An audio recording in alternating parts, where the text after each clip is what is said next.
we got to look at some new teammates last night in Dallas. Let's show you exactly what went down as we got our first look at Klay Thompson here with the Dallas Mavericks.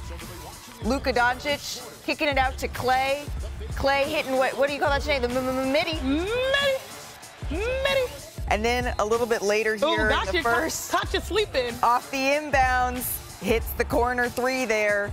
And then in the third quarter, Thompson gets it on the wing, hits the three. Catch and shoot, looking good for Klay, Brian. This is exactly the type of player that they needed, and boy, they got to one of the greatest catch and shoot players the game has ever seen. About a minute later, Thompson really starting to heat up here. Let's go ahead to the fourth quarter now. Doncic finds Thompson. Beautiful action.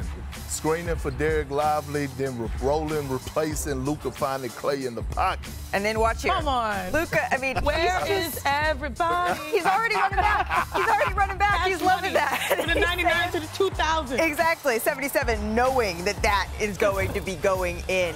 And then Luka, this action once again finds Klay. I mean, Luka is going to be loving it this Loving season. it. And I love those commercials as well. Shout out to JOKIC getting in this bag with all these plays. Once again, I mean, Doncic, he just knew. He shrugs. He's like, I knew that one was going in. Dallas wins this one, 120-109. Here's Klay Thompson after the game. Couldn't ask for a better start. I mean, just sharing the floor with Kai, Luka, and the rest of the guys was very special after a hard month of really good work.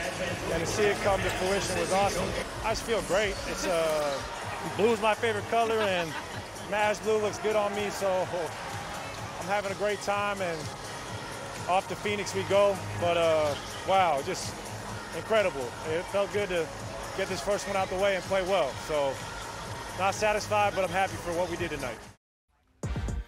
Klay Thompson, he was brought to Dallas to help open up the space, right, for Luka and Kyrie. It's something they desperately needed in the 2024 finals, and he did just that. He knocked down 6 catch-and-shoot threes. The Mavs had just one player do that one time all season. So this is exactly what they brought him in for. Wendy, how important was it, though, for Klay to get off to this fast, hot start? Yeah, I just think you wanted to get him settled. This is such a massive difference for him. To see him running those plays and hitting those shots, like it looked like he's been doing it for years, which, of course, he has in a different uniform. And really, he fits in beautifully with their guys. And not just Luka and Kyrie, but also their centers, Derek Lively and Daniel Gafford, who create spacing by rolling to the rim because there's such lob threats, and that opens up stuff for Klay as well. That shot where he took the dribble, guess what? There were 2 Spurs in the middle guarding Lively, afraid to get shown up on the lob. Let's talk about that shot because Luka Doncic is such a strong gravitational pull, a gravitational force. He led the NBA last year in scoring at 33 points per game. Y'all, he was kind of chilling in the first half. He turned on in the second, but still you have to respect his game. And look at how much space this created for Klay Thompson. If you look at the B-roll of all this, 6 threes, 6 for 8 in catch-and-shoot threes. This was not the Golden State Warriors play that had to run around and do the most. No, This was the guy who just had to space the floor. But that final 3 that you're going to see right here, look, 1, 1,000, 2, 1,000. How often do you guys see someone do a literal power dribble to get their rhythm to shoot? That's how much time he had. And that's why I think when people said, oh, Dallas, that's where you chose to go, he knew exactly what he was thinking. But it wasn't just Klay Thompson. Derek Lively, Perk, I know, stood out to you. Oh, did he? Hey, look, I'm telling you, to have not 1, but 2 bigs like Derek Lively and Daniel Gafford is coach's poem, okay? This is what they want to see. When you take your word for it. But I'm going to lock in on Derek Lively. Look, we know what he brings to the table on the offensive end. Probably one of the best divers, dunker spot guys that you have in the game. And now he's shooting the 3 as well. He has a high IQ. Shout out to Tyson Chandler. His defensive impact, they had Wemby in hell yesterday. 5 for 18 from the field. The physicality was on another level. And Derek Lively, he's so great defensively at anchoring the defense. It covers for Luka, Kyrie, and Klay. Klay had 3 steals. Yeah. See, you're able to be aggressive when you have an athletic big with a high IQ on the defensive end. And Jason Kidd has choices here. I spoke with him this morning, and he said, you know what, we'll see how long he comes off the bench, but he has some decisions that he gets to make, not has to make. This is an embarrassment of riches here that Dallas has. You mentioned Victor Wembanyama's tough night. Let's show you that as we take a little bit closer of a look at season 2 of Victor. Oh, at 7'5", leveled up. Swagged out. Yeah, the fit leveled up a little bit here, too. Right here. Victor finishes, nice little up and under. Only guy that can finish shots like that under the basket. Really smooth move here. Similar spot here, Chiney against Lively. Yeah. Giving him a tough time. He jammed him up, the pivot, forced to travel. I was a little, I don't want to say disappointed, but his shot selection, he could have attacked the basket more. This is why they brought in Chris Paul, though. That lob. That helps. Yeah. That totally helps. That lob, that dude is going to be a whole lot of fun to watch. And then Wembanyama right here with a wide open three, but he just can't quite get that one to fall. Wemby really trying to bounce back a few minutes later here. Gets it right here on the left wing. I'm not mad at these shots because, like, later on in the season, we saw last year he made those, but for game one, you know, you kind of want to see him right here doing exactly this. Right, particularly when he's 1 of 8 from beyond the arc. But he hits that tough turnaround jumper right there. Finished with 17 points on 5 of 18 shooting to start his highly anticipated sophomore season. He's been sensational, right? We've talked about it in his young NBA career. But that doesn't mean there isn't room for improvement. As you can see here, one area that he can really still grow, Brian, is his jumper. How is that impacting him? Yeah, so teams are just going to try to force him into it. Okay. Obviously, he can make that shot. We've seen him do it, but he hasn't yet proven he can do it on a regular basis. Teams are going to back off of it. And frankly, even though they may have a night where Victor gets 4 or 5 threes, every time he shoots a three-pointer, the defense is going to think that they did their job.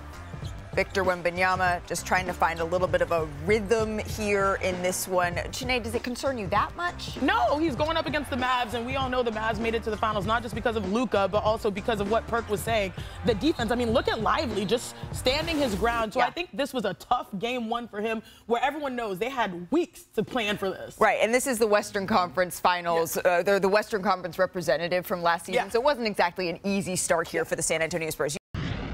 Let's show everyone a little bit more action because we got a matchup between two Western Conference powers.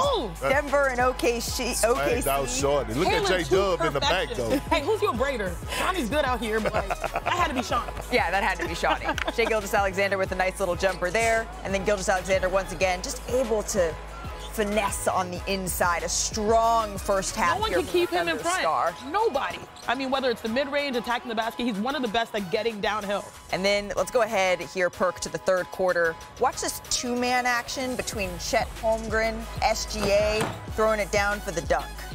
I mean, that's what Chet do. I mean, I'm glad to see he was up It was this play for me. Making love to the paint last night. Oh, gosh. Why? Making love. Because he gets a block on Nikola Jokic and then finishes running a powerful dunk. That was the entire post play on both ends. Jokic, Chet won this one because of his physicality and his relentless nature. 25 points, 14 rebounds, 4 blocks here for Holmgren. Jalen Williams operating on the inside here. Nice little move.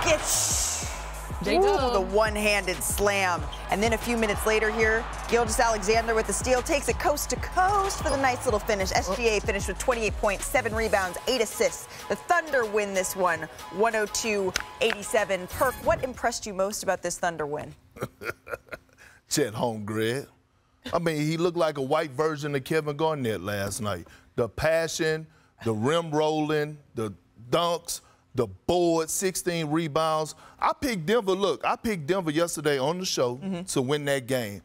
Chet said, hold on, big fella, keep a cool booty. Let me go in here and handle this. He straight up outplayed Jokic in every aspect on both ends of the floor. And look, he was 0 for 5 from the 3. So that goes to show you that he was being aggressive. And when it comes to his skill set, I see a lot of KG in it. Last night, he showed a lot of it from the midi to the inside to the footwork, his skills, his boards. I mean, Chet was unreal. Mr. Chet Holmgren, this is one of the most powerful statements we've seen in the first week because he's coming to this game, guys, no backup. His 2 backups are injured. Ousmane Dieng was their backup. He's a wing. He's a third-year wing who hasn't played that much. He plays this game against Jokic. Guys, he's just outran Jokic time after time again. I don't think Jokic is in midseason form. Chet Holmgren is just faster than him. He just outruns him down the court. There it is. He's got him. And you may say, well, Jokic is more physical. Check again. This guy's stronger on the interior now. 9 of 10 in the paint. On defense, he holds Denver to 6 of 20 in the paint.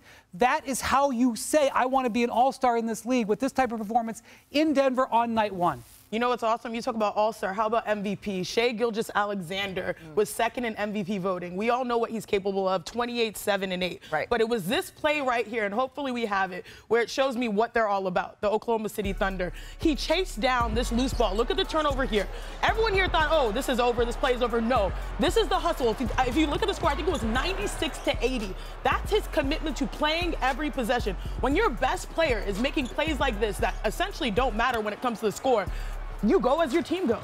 And that, to me, was truly special to be able to see Chet not only take that step forward as a center, but also a guy who's making a push potentially to try to defend that first-team All-NBA, but also try to be an MVP. This is the Oklahoma City team, as you know, Chiney, that was first through the regular season in the Western Conference last year and then sort of fizzled out. Their inexperience came to the front in the playoffs. They're hoping to avenge that last year. This is a good start, but on the flip side of this, Perk, Denver doesn't look like the contender they have been for the last couple of years. Look, Michael Malone called them out, right, as he called out the rest of the league, saying that his team and the league, right, they need to get in shape. Jokic is not in shape, but still, Jokic not being in shape still gave you 16 points, 13 assists, and what's that, 12 rebounds.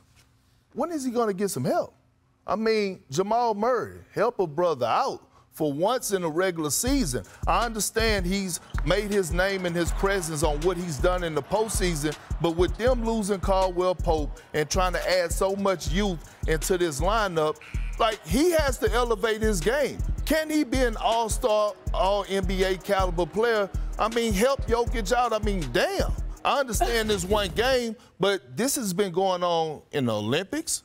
Right? He looks lost without Jokic on the floor. Now coming into the regular season, Jamal Murray should have approached this like he had a chip on his shoulder or something. This game manifests the worries that you have about Denver. Number one, their second unit.